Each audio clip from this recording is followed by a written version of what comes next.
नमस्कार। आज मैं एक ऐसे टॉपिक पे बात करने वाला हूँ जिसके बारे में बहुत सारे लोगों के मन में भ्रांतियाँ हैं या बहुत सारे सवाल हैं कि क्या मंदिर के पास हमारा घर होना चाहिए? तो मैं आप सभी लोगों को बताना चाहता हूँ कि यूँ तो मंदिर बहुत पवित्र स्थान होता है, वहाँ पर स्वयं प्रभु विराजते हैं तो वह स्थान बहुत ही पवित्र माना जाता है। लेकिन वास्तु के नियम बताते हैं कि हमें मंदिर के बिल्कुल पास में अपना मकान कभी भी नहीं बनाना चाहिए।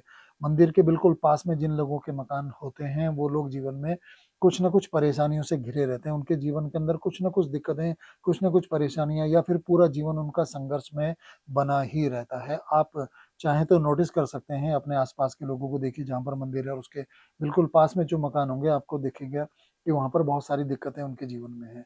अब ये बात जब मैंने अपने पॉडकास्ट में कही थी तो बहुत सारे लोगों के मेरे पास सवाल आ गए और वो कहने लगे कि जी ये मकान तो मंदिर के पास में है और इनको दिक्कत नहीं है। या फिर कई लोगों ने बोला कि जी हमारा मकान तो मंदिर के पास में नहीं है और फिर भी हमारे जीवन में दिक्कतें हैं। देखिए जब बात ये कही जा रही है कि जो घर मंदिर के पास में होते हैं, वो खराब होते हैं। अब इसका मतलब ये नहीं कि जो मंदिर के दूर हैं या मंदिर से जिनके घर का कोई खास संबंध नहीं है, उनके जीवन हमेशा सुखी होंगे। उनके घर में और कई वास्तु दोष हो सकते हैं जो परेशानी का कारण बनेंगे, लेकिन यहाँ पर बात मंदिर के पास वाले घरों के बारे में हो रही है। और कभी आपको कोई एक आधा मकान ऐसा दिख भी गया हो कि जिसमें आपको लगता है कि यार ये बिल्कुल मंदिर के पास में है और ये लोग तो सुखी हैं, इनके जीवन में कोई परेशानी नहीं है, तो मैं आपको बताना चाहता हूँ, या तो आपको उनके जीवन के बारे में ठीक से पता नहीं होगा और अगर पता भी है, तो फिर उसका भी एक नियम है।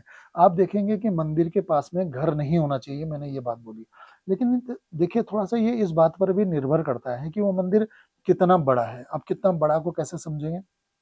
तो मैं आपको उदाहरण के तौर पे समझाना चाहता हूँ कि मान लीजिए कि ये कोई मंदिर है और ये मंदिर की हाइट है। अब मान लेते हैं कि मंदिर जो है ये 10 फीट का है, उदाहरण के तौर पे मान लेते हैं या 100 फीट का मान लेते हैं चलिए कि इस मंदिर की जो पूरी हाइट है वो 100 फीट है। तो अब हम देखेंगे कि इस मंदिर को अगर हम एक बार लिटा दें, यानी कि ऐसा लिटा देंगे तो जो 100 फीट का एक रेडियस बनेगा, उसके अंदर जितने लोगों के मकान होंगे वो आपको परेशान दिखाई देंगे और वो सबसे ज़्यादा परेशान दिखाई देंगे। हालाँकि इसके बाद भी एक नियम है, उस मंदिर को जब हम 2 बार लिटा देंगे यानी कि 200 मीटर अगर सॉरी 200 फुट की हम बात कर रहे हैं उदाहरण के तौर पे, तो 200 फुट का जो रेडियस बनेगा, उसमें अब 100 से 200 के बीच में जो लोग आ रहे हैं, वो भी आपको परेशान दिखेंगे, लेकिन ये उनसे कम परेशान होंगे जो बिल्कुल उस 100 फीट के रेडियस में आ रहे थे, जो मंदिर के बिल्कुल पास में है। फिर इसमें इसको हम 3 बार ऐसे लटा देंगे मतलब तीसरी बार, यानी कि अब 300 फुट तक की बात चली गई है। तो जो लोग अब 200 से 300 फुट के परिधि में आ रहे हैं, ये लोग भी आपको परेशान मिलेंगे, लेकिन ये इनके मुकाबले थोड़े कम परेशान मिलेंगे। कुछ न कुछ परेशानी इनके जीवन में भी पर उतनी ज़्यादा नहीं होगी। तो इसलिए आपने हमेशा देखना है कि जो हम जिस घर की बात कर रहे हैं, वो उस मंदिर की हाइट से, अब मैं हाइट यहाँ पे जो कलश होता है मंदिर का, वहाँ तक की बात कर रहा हूँ, जो गुम्बद के ऊपर कलश लगा रहता है, वहाँ तक की बात हो रही है, उस हाइट से हम देखेंगे। तो अगर ये इसके एक बार लिटाने से जितना रेडियस बन रहा है, जितनी परिधि बन रही है, अगर उसके अंदर ये मकान आता है, तो निश्चित रूप से आपको वो लोग परेशान मिलेंगे। आप अपने आस-पास नोटिस कर सकते हैं और एक मंदिर में मैं जाता हूँ, तो और बहुत ही अच्छा मंदिर है वो और उस मंदिर के पास में मैंने देखा एक बहुत संभ्रांत परिवार रहता है, उनको कोई दिक्कत नहीं है, तो मुझसे किसी ने पूछा भी था ये सवाल कि साहब ये, तो मैंने उनको बताया कि ठीक है कि ये मंदिर के पास में है और बहुत संभ्रांत है, इनके जीवन में कोई परेशानी नहीं है। इसका मतलब क्यों है ऐसा? क्योंकि वो जिस मंदिर की मैं बात कर रहा हूँ, उस मंदिर की हाइट बहुत कम थी, उस मंदिर की हाइट जो है वो बहुत ही कम थी, बहुत छोटा मंदिर है वो, है तो बहुत शक्तिशाली मंदिर लेकिन छोटा है।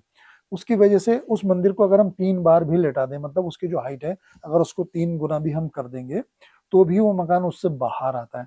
तो अगर इस परिधि से बाहर आपका मकान है, तो कोई घबराने की बात नहीं है, तो कोई दिक्कत की बात नहीं है। लेकिन अगर इस परिधि के अंदर आपका मकान आता है, वो 3 बार, जो पहली बार है उसमें सबसे ज़्यादा, दूसरी बारी में उससे कम और तीसरी बारी में और कम, तो कुछ न कुछ परेशानी आपके जीवन में रहेगी।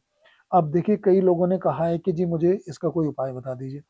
तो देखिए इसका कोई उपाय नहीं हो सकता है या फिर कह लीजिए कि मैंने तो आज तक कभी कोई उपाय ऐसा देखा नहीं है कि कोई ऐसा उपाय हो कि हम इस उपाय को करें और इस जो दोष जो हमारे घर में लग गया है मंदिर के पास होने का, उससे हम निकल सकें। तो मेरी सलाह सभी लोगों को ये रहेगी, अगर इस प्रकार का आपका मंदिर है तो आप वहाँ से निकलने का प्रयास करें। और अगर ऐसी कोई संभावना नहीं बन पा रही है, मैं मानता हूँ कि आज आपने वीडियो देखा और कल आप उस घर को छोड़ के नहीं जा सकते हैं, लेकिन आप देखिएगा, आप अपने जीवन को देखें, आस-पास के रहने वाले लोगों के जीवन को देखें और फिर आप वहाँ से निकलने का संकल्प लें, भले ही आपको किराए पे जाना पड़े। तो आप ऐसे संकल्प लेंगे, अगर आप मन बनाएँगे वहाँ से, तो प्रभु भी आपकी ज़रूर सुनेंगे और धीरे-धीरे आप वहाँ से निकल पाएँगे। तो ये इस प्रकार के मकान में रह के देखिए कोई रिस्क नहीं लेना चाहिए। मुझे एक उदाहरण भी याद आ रहा है, मैं एक सज्जन को जानता हूँ, वो बिल्कुल मंदिर के पास में रहते हैं। तो उनको मैंने देखा कि बहुत साल पुरानी बात है, वो कई सालों से वहाँ पे रह रहे हैं, तो उनके जीवन में एक स्टेबिलिटी का हमेशा अभाव रहा है, स्टेबिलिटी उनके जीवन में रही। पहले उनके अपने खुद के शरीर में दिक्कत आ गई, उनकी किडनी फेलियर हो गया था, तो फिर बड़ी मुश्किल से उनकी जान बच पाई उस वक़्त।